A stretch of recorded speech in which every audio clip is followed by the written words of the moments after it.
So welcome everybody to one more conversation about the post-corona world organized by the School of Transnational Governance of the European University Institute. Today the topic is the digital transformation and the extent to which the pandemic has on the one hand amplified transformations that were already taking place with regard to how our public sphere is organized, but also the extent to which our lives are organized in terms of consumption, in terms of jobs, in terms of employment, and the extent to which that changes aspects that are fundamental to our life, from political speech to the way work is organized, the redistributive social economic consequences that may have, the reorganization of freedom of speech in a digital sphere, in a digital world. In all of these respects, the digital transformation that was taking place, the role of social networks, of artificial intelligence, of big technological platforms was profoundly affecting both our public and our private spheres. But the pandemic has, in some respects, accelerated that, and in others, perhaps changed that. And that's going to be the subject of our conversation today. I have with me Marietje Schaake. I hope I spelled the name correctly. She will correct me again if I was not, I didn't do so. And that is the Director of Policy of Stanford University Cyber Policy Center. And I also have with me Andrew Wyckoff, Director of OECD's Directorate for Science, Technology and Innovation. Welcome you both very much. I will start with Marietje. I wanted to ask you a very broad question just to start.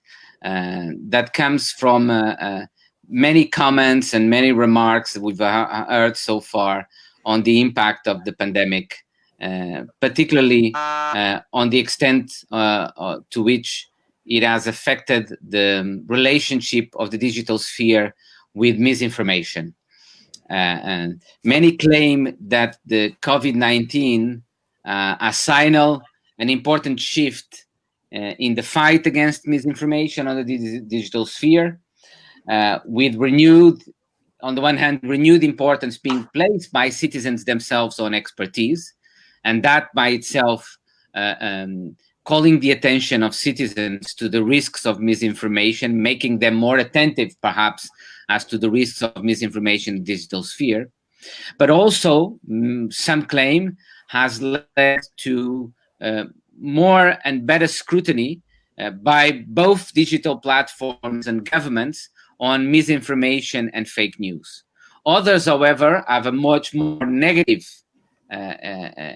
perception of what is taking place, claiming that on the one hand, governments, at least some governments, are using the pretext of fighting misinformation with risks for public health, as it is the case with COVID-19, in order de facto to impose stricter limits on freedom of speech and political discourse and political debates, and also have led to the emergence of new forms of private censorship. Not to say that in some respects the instances of misinformation have multiplied exponentially. We have seen recent data, for example, regarding tweet and the use of bots to disseminate fake news on Twitter. So this is a perspective that is much more negative than the other one. What's your view and what's your take? Do you have a more optimist or a more pessimist view of the impact of the pandemics on the relationship between the digital world and misinformation, for example?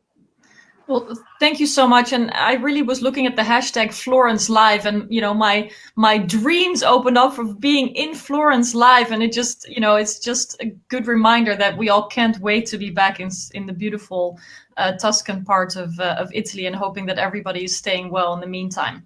But I appreciate the opportunity to be with you live now, albeit behind the computer once more.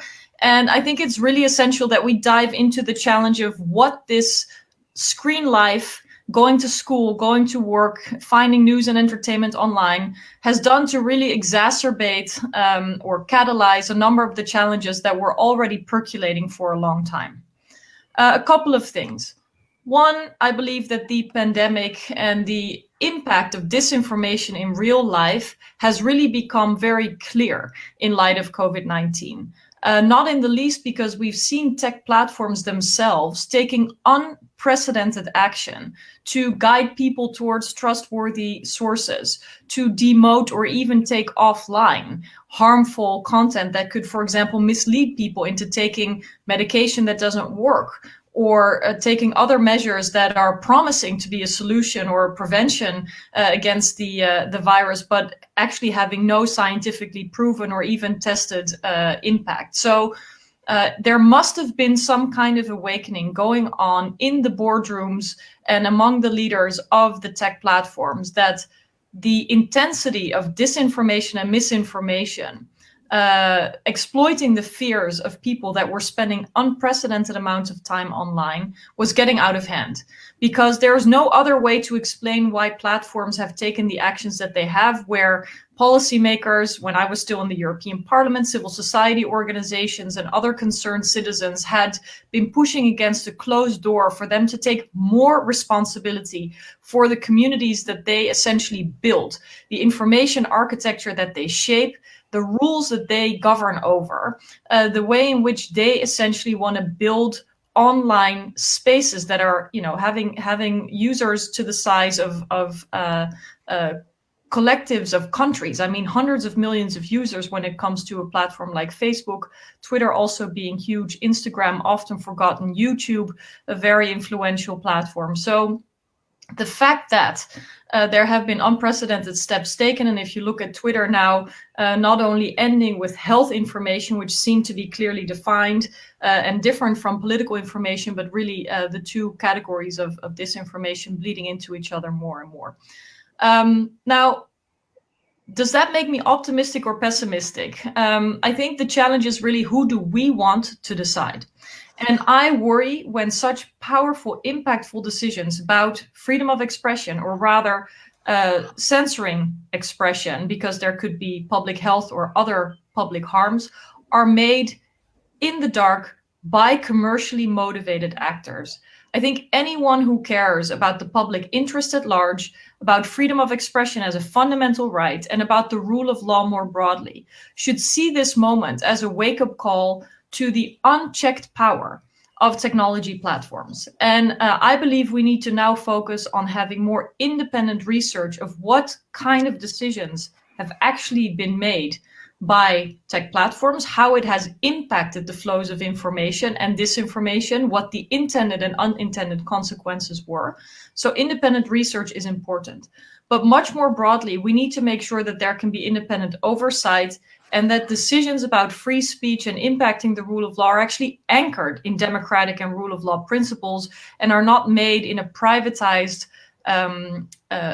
opaque manner without oversight. And so the power of tech platforms is probably unprecedented and also appreciated by many people. Now we need to focus on checks and balances and oversight of that power to rebalance the relationship. Marietje, can I ask you and put you a little bit on the spot there in light of what you said? So would you, on the recent debate between Twitter and President Trump, where Twitter labels certain statements of President Trump as misinformation, would you therefore side more with the approach of Facebook and Zuckerberg, that is not for the platforms to label political speech one way or the other? Maybe there are other alternatives. I was thinking there are other forms of regulation that one should expect perhaps of the social platforms, such as preventing political discourse that is profiled, and therefore it's only targeted, micro-targeting of political speech that is particularly dangerous, or allowing others to put a link to a different perspective, a different view. But would you go as far as Twitter and accept that Twitter has the power to label a statement by someone, in this case, President Trump, as misleading? Or in view of what you said, you'll be more careful and side more with the approach of Facebook in this respect? Well, you're right to point out that a lot of the interventions that tech platforms make have nothing to do with speech. They're about data collection, they're about micro-targeting, they're about advertisements, they're about ranking and ordering and curating information. So I think it is important that we look at a wide set of measures that can be taken to ensure that there's oversight and accountability. And there's actually a huge accountability gap that needs to be closed. I do believe that the rule of law should be leading in how we govern speech, but it is a complete illusion to believe that Facebook does not act as an arbiter of truth and does not intervene. It is a completely false dichotomy. And I think that it's very opportunistic on the part of Mark Zuckerberg to imply that, they're doing hands off and they're not intervening and that this is all in service of freedom of expression. Not at all. It is a commercially driven advertisement platform where the liberty of a Facebook or a Twitter or an Instagram or a YouTube is extraordinary to govern the way in which it wants to take its responsibility. And I've been deeply disappointed in the lack of taking responsibility on the part of these big tech platforms, where I think their power is huge, and they have the ability to create community rules or terms of use, as they're called, that can take the users in one direction, for example, polarized or misinformed, or in another direction, better informed, cautioned against evidently harmful information. So I think that the proactive approach that Twitter has taken to draw a line in the sand where regulation has not come to that point yet is taking that responsibility. And I think that they've been, and especially some of their staffers who have, really been in the line of fire of President Trump, who is vindictive and goes after people personally whenever he feels that he is attacked, is completely misguided by the president. And he should really not be the one signing hasty executive orders in order to regulate this complex but fundamentally important field of freedom of expression in free societies. So I think that unfortunately, this has complicated an already complex discussion about liability exemptions and the role of platforms. But I hope that there are sufficient experts thinking about this who can now drive the discussion to a more productive one where it will serve democracy. And I don't think that leaving this into the hands of either Zuckerberg or Trump will do that, unfortunately. Thank you, Marietje. Andrew, a different aspect on which the pandemic and the virus has very much accelerated a transformation that was already going to take place is the extent to which we have moved even more into digital consumption, buying things online, working remotely from home, and in some cases also being replaced in our work by systems of artificial intelligence. It's known, for example, we're talking about Facebook, that Facebook used this opportunity to replace many people by systems of artificial intelligence. How much of this transformation, in your view, is going to become permanent? That is, how much of the changes that happen on how we consume, on how we work, on how we live, and its link with the digital sphere that has taken place during the pandemic is going to become a permanent feature of our lives? Accelerating, therefore, phenomena is already taking place? Or do you think that in the end, after all this happens, we'll be more or less in the same point that when the pandemic arrives? And if not, what are the social economic consequences of this deep transformation on patterns of consumption and work organization that you foresee, and its redistributive consequences? That's a big question, Miguel. You have 5 to 10 minutes to answer it. Let me start to unpack it a little bit, because we've been on this tremendous trajectory for really 50, 60 years now. And so when you start talking about how will COVID leave a permanent change in the digital transformation, I think it's good to just think about some of the things we've gone through just recently and just how momentous they were, and then compare this to those to try to get perspective on how we're going to adapt, how it may change. And so I'm a guy of a certain age, and I remember the PC, and it was transformative. All of a sudden, you had it in your home, on your kitchen table, on your desktop. That changed the nature of our relationship with computing. And then not long after, thanks to a confluence of technologies in the mid-90s or thereabout, especially the World Wide Web, we had a networked environment, which again completely changed things. And all of a sudden, the end user was very much empowered, and they hadn't been prior to that time. And then you go forward to the early 2000s, and you get untethered from our lines, and all of a sudden you got Wi-Fi and 3G, and then not long thereafter comes the smartphone, which was really the advent of ubiquitous computing, and it goes from the desktop into our pocket or our handbook or whatever. And again, it becomes a much more personal but constant ubiquitous computing, which I don't think anyone has really thought through, and kind of the beginning of the Internet of Things. And with that comes these huge data, torrents of data coming off these devices. And Marietje was just talking about these, and these have fueled a completely new type of economy and business model, which we hadn't really seen before.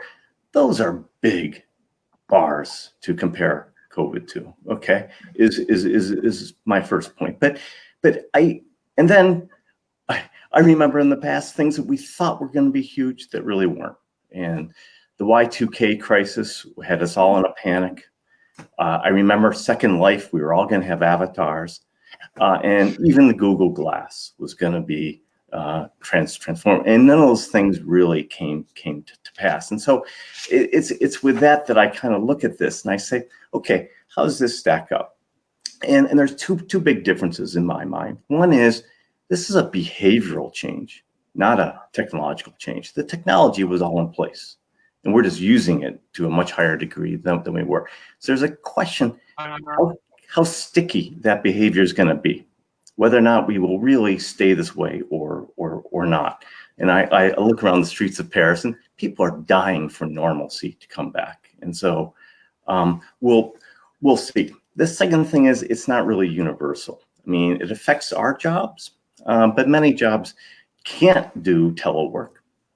And it depends on your country. I mean, some are more wired than others. And so this type of transformation may be more of a OECD services-based transformation. But so I guess I would just conclude, say it's more of an evolution than a revolution. I do think you're going to see an uptick without question in things like e-commerce. We're already seeing it. Telework. I just look at where I work. We've done surveys. People don't expect to go back to where they were 3 or 4 months ago. We're going to see far more telework, teleconferencing.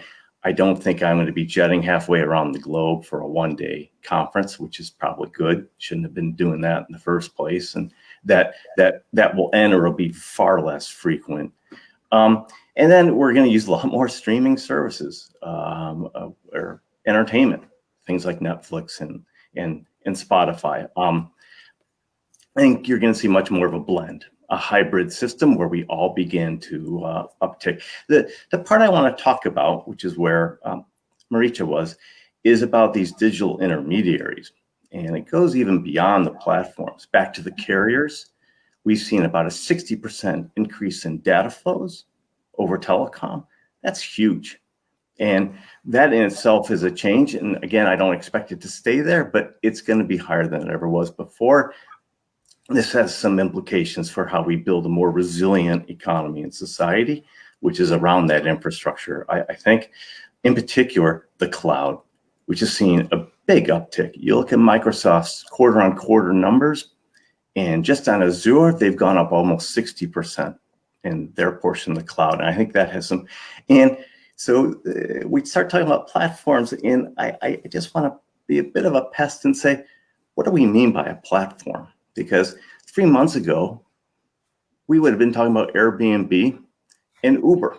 And now both of those platforms have been pretty well hit. And on the other hand, Microsoft, which doesn't frequently get included in the conversation, now has a bigger market cap than any of GAFA. They're doing very well. And partly that's because we've seen a reversion away from the mobile back to laptops and a more fixed environment, which they do very, very well. But without doubt, I agree with her. These firms are doing very well. And I think what you want to look for here is their cash on hand is enormous. And so they have an ability to go out to acquire and maybe further and deepen their positions, which I think we need to be aware of, because we're going to see fire sale prices on some items. Just to end quickly, there's definitely some losers on this. Things that keep me up at night: airlines, tourism. The city where I live is very dependent on it. Any firm that lacks liquidity, and you've seen it with Hertz, but it's especially true for SMEs in general. And I worry about them. And as you were alluding to, manufacturing. Manufacturing almost necessitates a proximity, geographic proximity, which is difficult if we're going to have a continued kind of social distancing. And I think you're going to see automation ramp up even more beyond where it was in manufacturing. So with that, let me end and just say, I think we're going to see a uptick. It won't be a blip, but it's not going to be anything approaching the smartphone in 2007. So, Marietje, picking up on something that you mentioned, but also Andrew now, that is the power of technological, let's call it technological giants, not to use the word platforms or companies. The European Commission has recently launched a call for what they say is new competition tools. Mm-hmm. They've identified the need to develop new competition tools, new legal frameworks, new legal rules, to provide some oversight, some checks and balances, as you said, with respect to these big technological companies. What do you think these tools can be? To what extent do you think competition law is the right framework to try to provide some oversight and some checks and balances over the power acquired by these giants of the internet? Or do you think it's part of the solution, but not even the more important part of the solution? Well, thank you so much. And Andy, thank you for bringing up the power of a platform like Microsoft, which is often forgotten in the list of very powerful tech giants. And I think they deserve to be scrutinized more strongly. When it comes to antitrust, coincidentally, Microsoft knows a little bit about that too.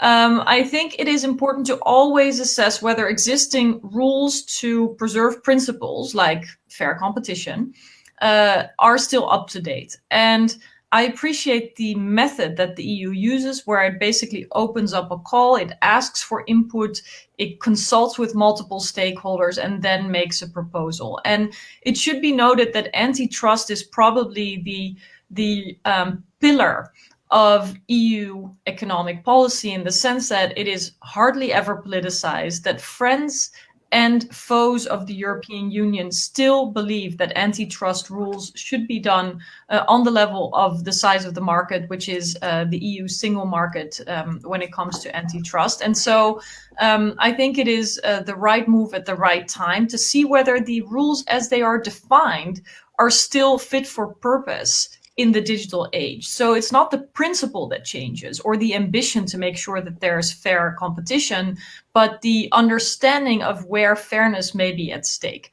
So a couple of areas where I would like to see a focus, and we may from Stanford side also provide some input, because together with Frank Fukuyama and some other experts, I sit on a working group that looks exactly at this, the resilience of antitrust rules in the digital era. So one, I think what is important is to be clear about how we should scope a market.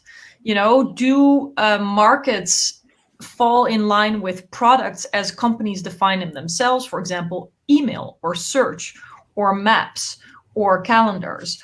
Or is it really the data of all these different iterations of its service that is joined together and that can be used as, you know, gaining a market position that is really bordering that of a monopolist and doesn't allow for competition, or where mergers and acquisitions are used to weed out competition before it even comes to fruition and thereby hinders innovation.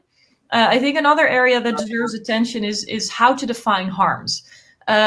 Oftentimes, and we see this in the American antitrust models as well, harms are defined by whether consumers have paid too much, whether they've paid a fair price or whether they've been overcharged. But, you know, when your products are quote unquote free, it is much harder to measure whether the consumer has overpaid.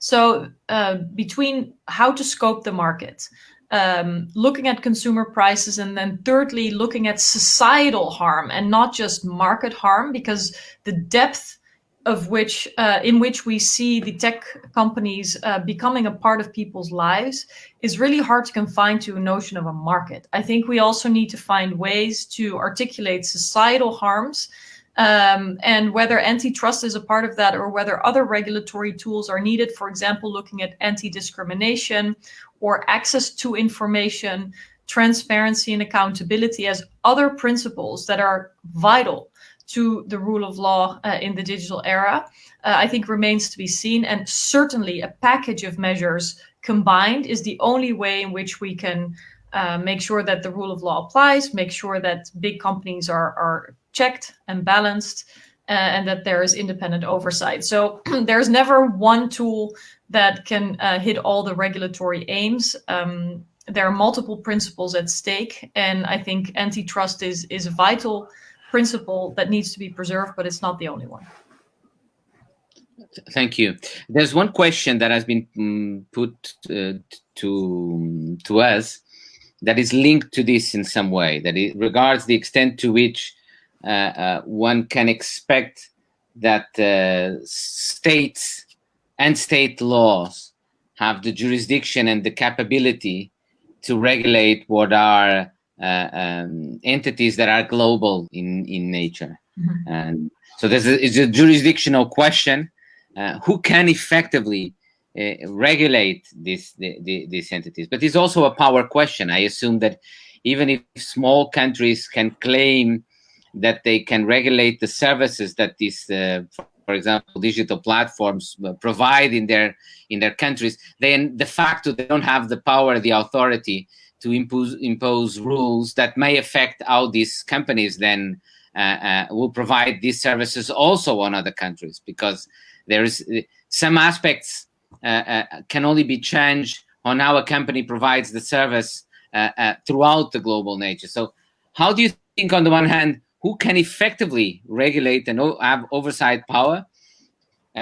Is it the United States? Is it the European Union? And if it's only these giants, how can you then coordinate the power of the European Union and the United States? Which extent can we and should we expect conflicts to emerge, as we have seen in competition law in the past between the approaches of the European Union, even with respect to technological companies, like very well known, the instance of Microsoft, the approach of the US was very different from that of the European Union. Mm-hmm.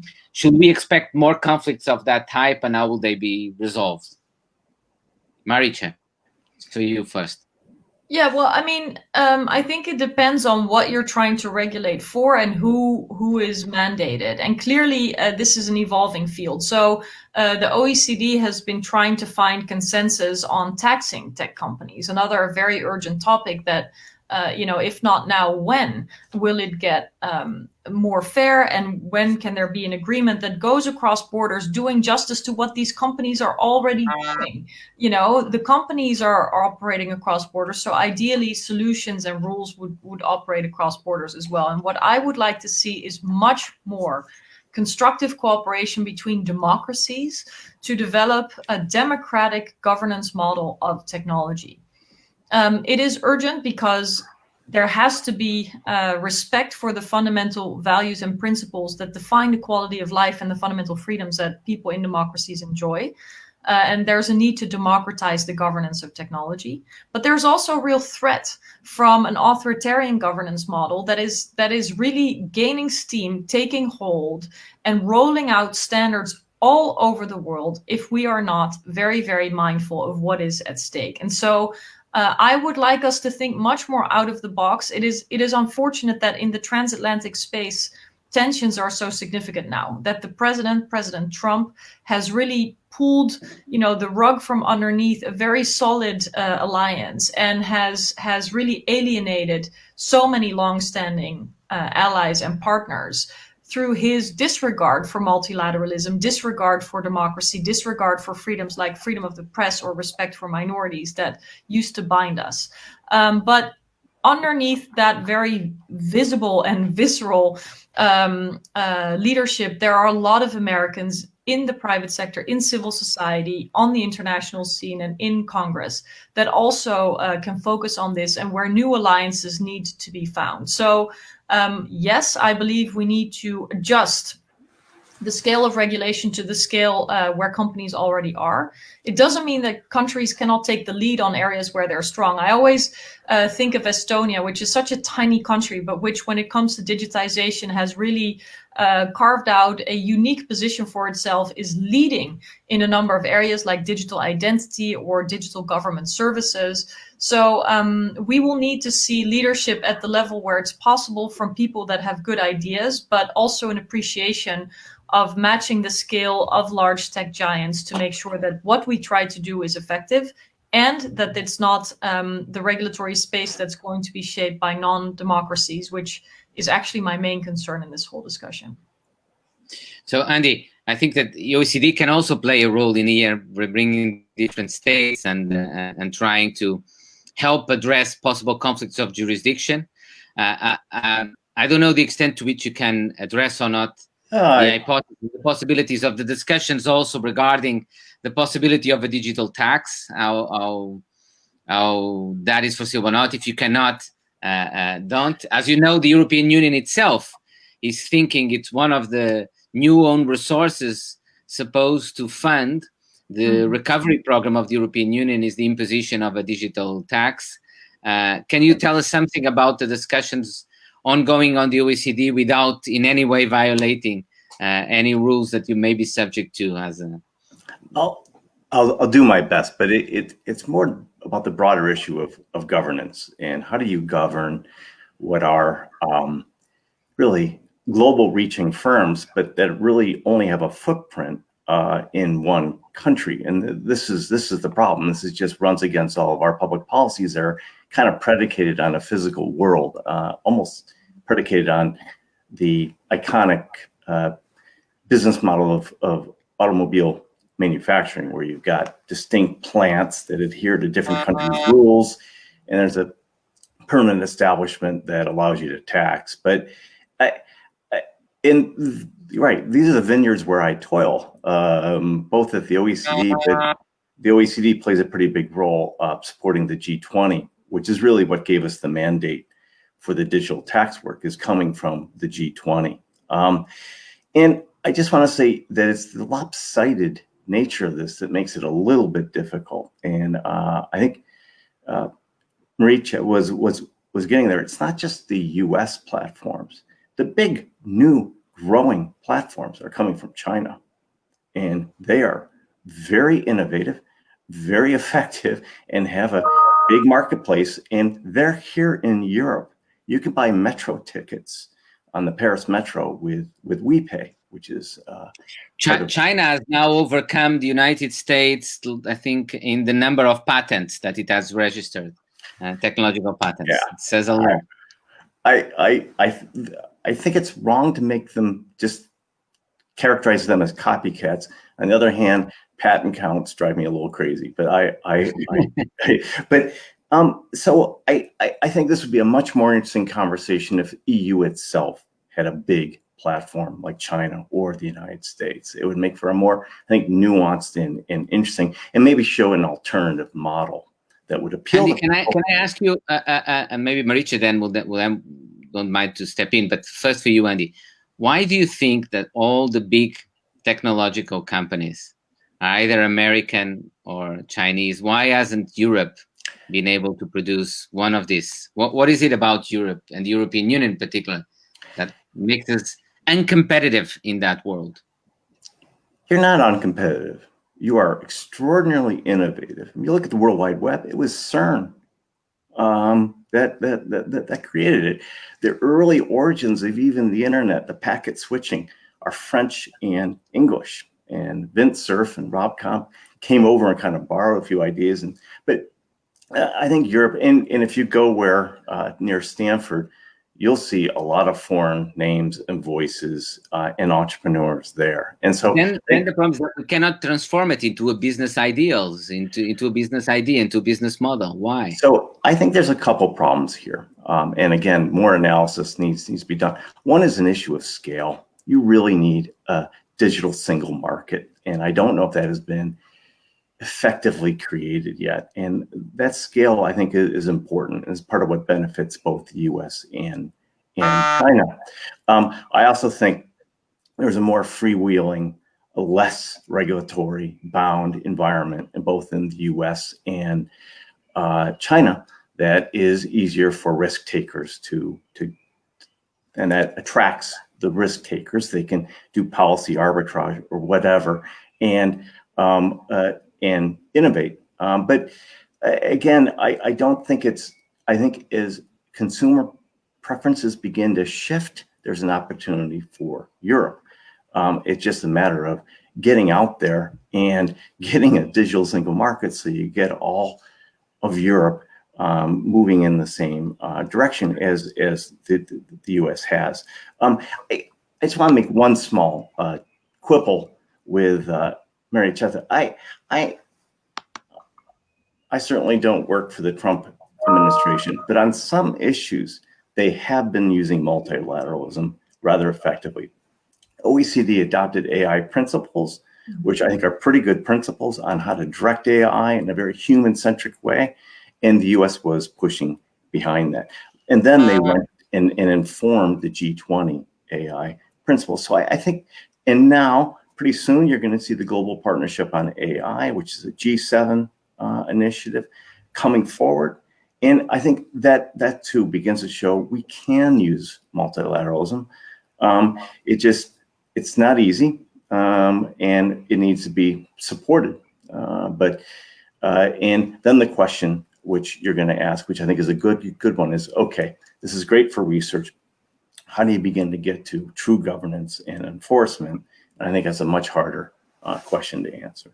Andy, if just before giving to Marietje to react to that, I got a question from the director of our school, Alexander Stubb, asking whether you think that if the European Union should start treating Ericsson and Nokia as strategic companies from the point of view of the European Union. So I have that question, whether you can answer that, and also linking with that, the extent to which you think that this tendency that we're seeing, including in the European Union, to a certain form of European-wide protectionism with respect to certain economic sectors, the idea that we will impose limits on outside investment on certain strategic sectors, if you think that will change also the dynamics of the digital market or not.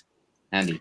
Well, if they come forward, they certainly will change the dynamics of the market. I think you have to consider these things very carefully because of the SME issue that I was talking about. You raise costs too much because you have a national provider, which you prefer, and it's not competitive against cloud providers that are much cheaper, it's going to be hard for those SMEs to compete with those other SMEs around the world or with bigger firms. That said, every country has a certain degree of industrial policy or strategic sectors, and Europe certainly has them, and the US does as well.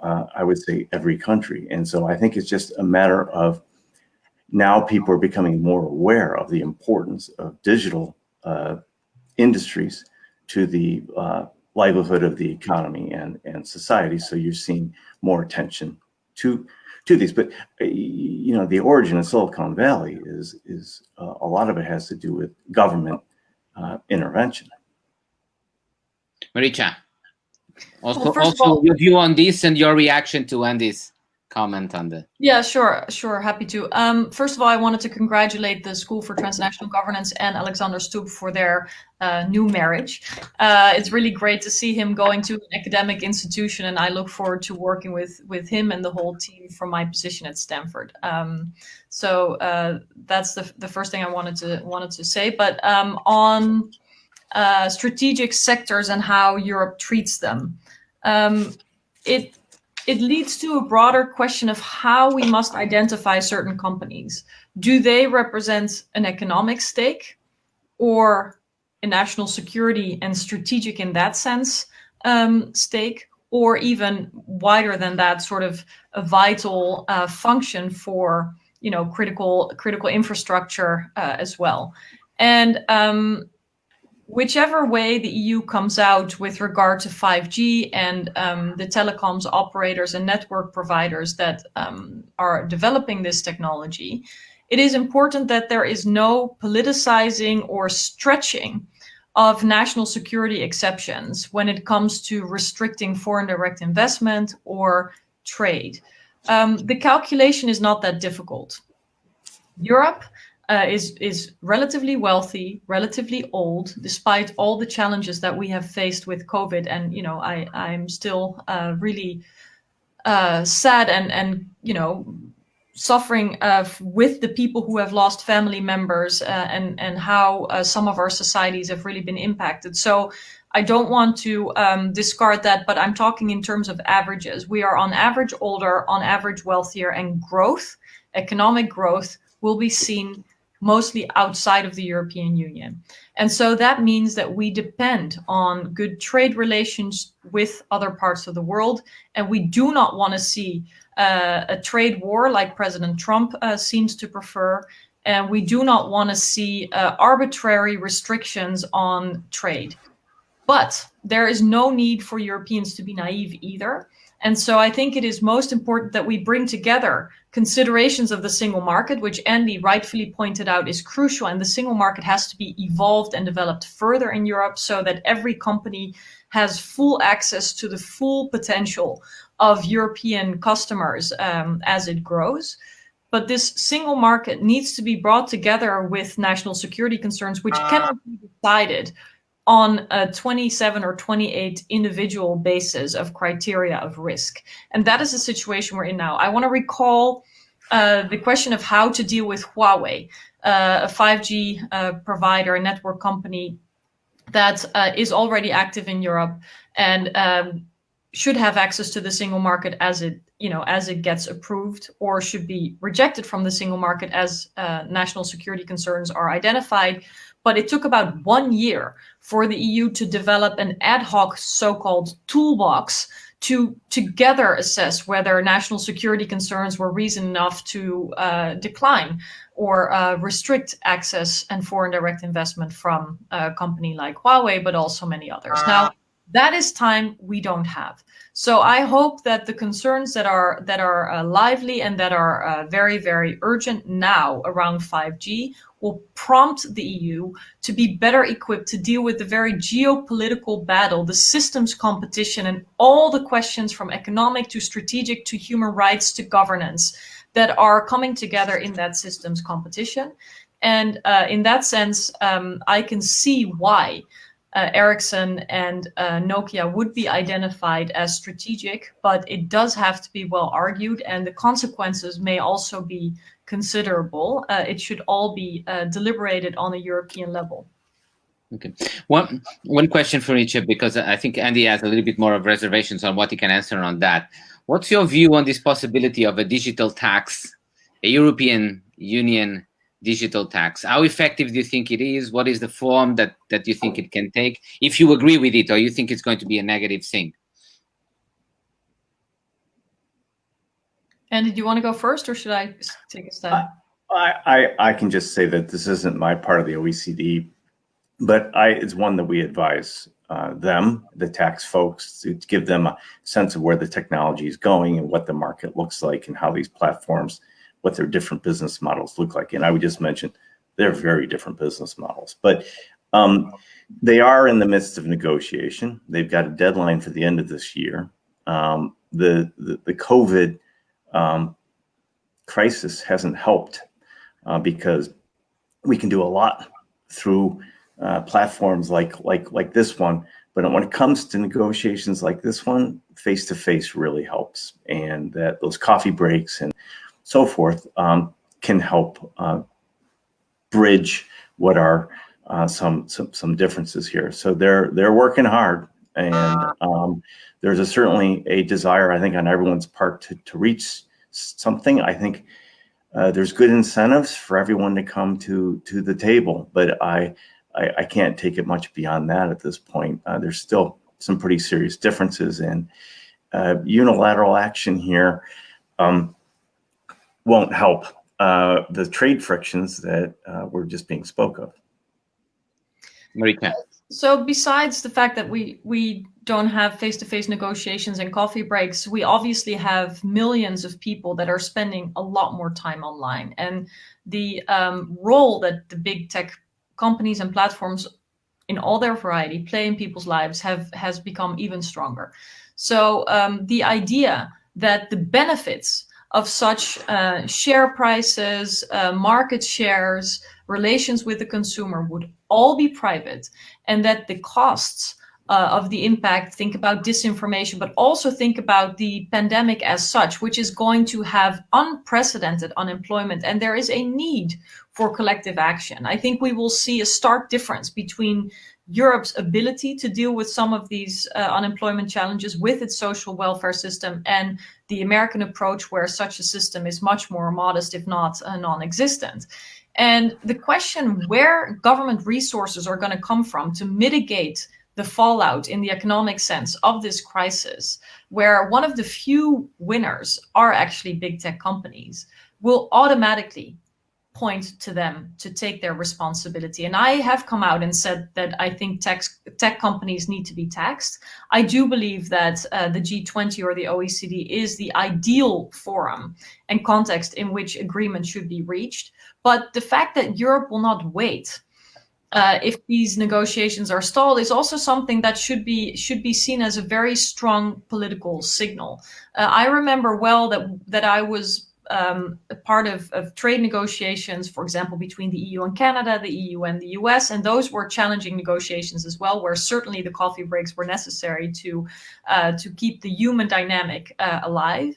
But that at some point the public pressure on these trade negotiations became extraordinary. And I think the public pressure vis-a-vis tech giants, who are seen to only be reaping benefits and not contributing to the public purse or taking their responsibilities otherwise, is going to mount.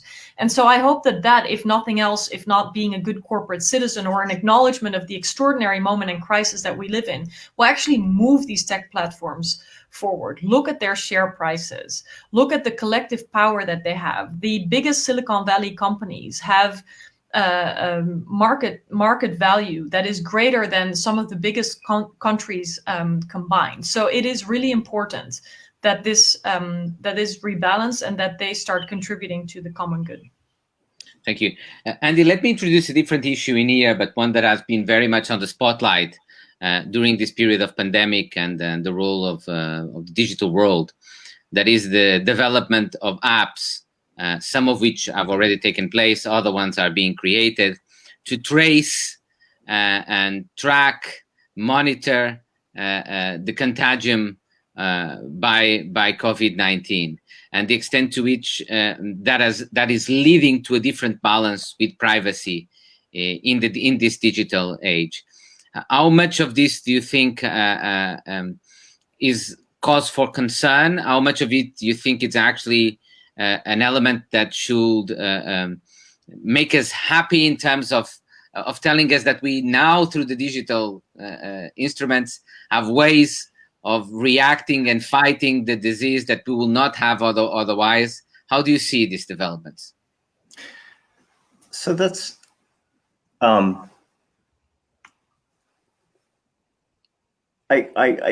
think that, the trace and track we've actually written about, and there's a brief you can get off the OECD hub on this, and it's something that is a key issue, because first you want to be able to reopen your economies, and you want to do it in a smart way. And the ideal of these apps is that they would allow that to happen. You wouldn't have to close down the whole country. You could just close down those hotspots and then trace these things as they went on.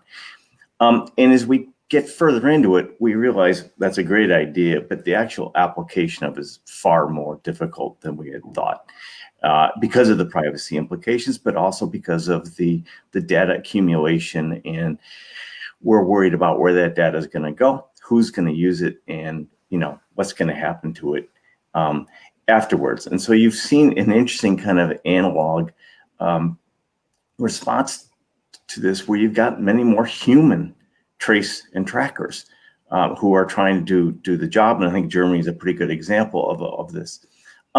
That said, and I'm not an epidemiologist, but there's a lot of uncertainty how the crisis and the pandemic is going to play out. Will there be second and third waves? Will we have to retreat again?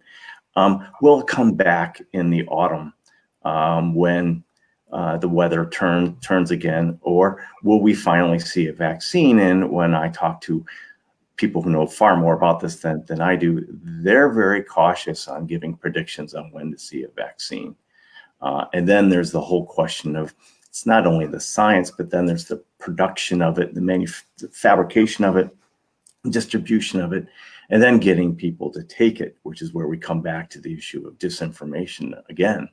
And I think this is an important thing. We need to begin to look down the road at those other ways to get the vaccine out.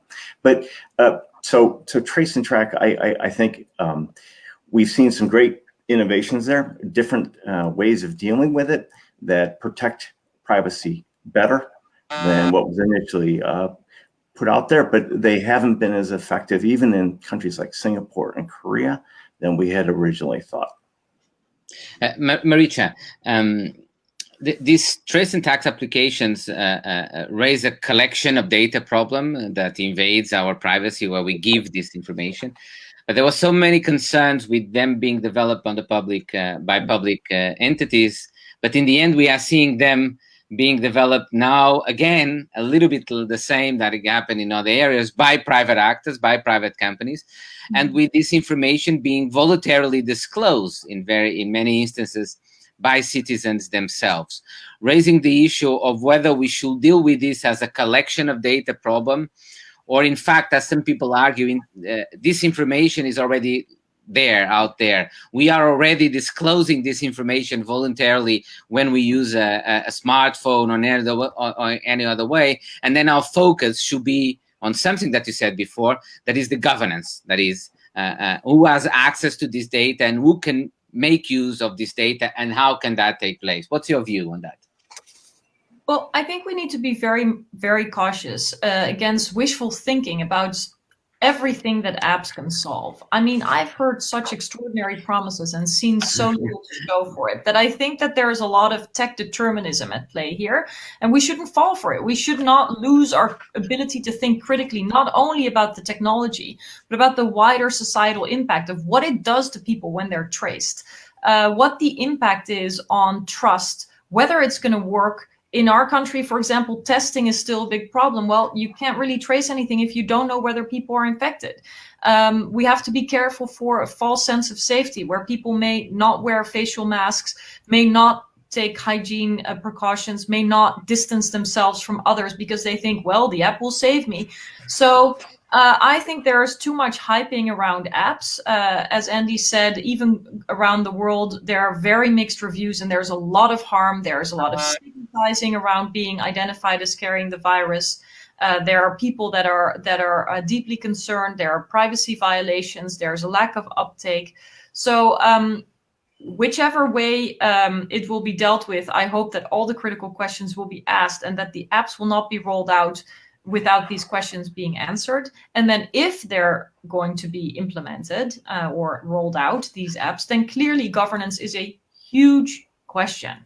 And the question whether people voluntarily share data is one that, with medical data, we don't leave up to individuals to decide. And so the question is, do we treat this as a consumer service where people can simply tick a box as they do with Facebook and kind of, push over their rights to big tech companies in one click?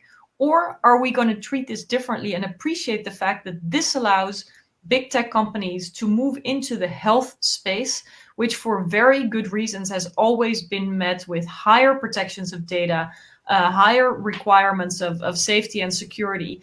And I think that the crisis should not make everything fluid. In this sense, we should look back at the last crisis, which was that after 9/11, where in the name of fighting terrorism, all data could be collected. It was always the reason to legitimize data collection and to push away civil liberties. By all means, let us not repeat those mistakes. On that, Marietje, and before giving the final word to Andy, what's your assessment so far of the GDPR of the European Union? I have to tell you, as a consumer that uses the internet and website, it's after a while it becomes almost impossible. Every time you open a page, they come up with the default mode that is, of course, to give them all the data. You have to open up to go and decline all. In some of them, that doesn't even give you an option. I wonder the extent to which it's effective, precisely because of the reasons that you were saying, and what's your assessment on that too? Yeah, so we're nearing the end of the academic year at Stanford, and so we're all thinking about, grades and passing and failing. And so I think the GDPR passes, but it's only because for the intention and the idea it gets a very high grade. For the implementation and operationalizing, it gets a very low grade. So it averages out at a small passing. But I actually believe, and I saw a lot of self-congratulating from European politicians around the 2-year anniversary of the GDPR. I think what GDPR needs is tough love.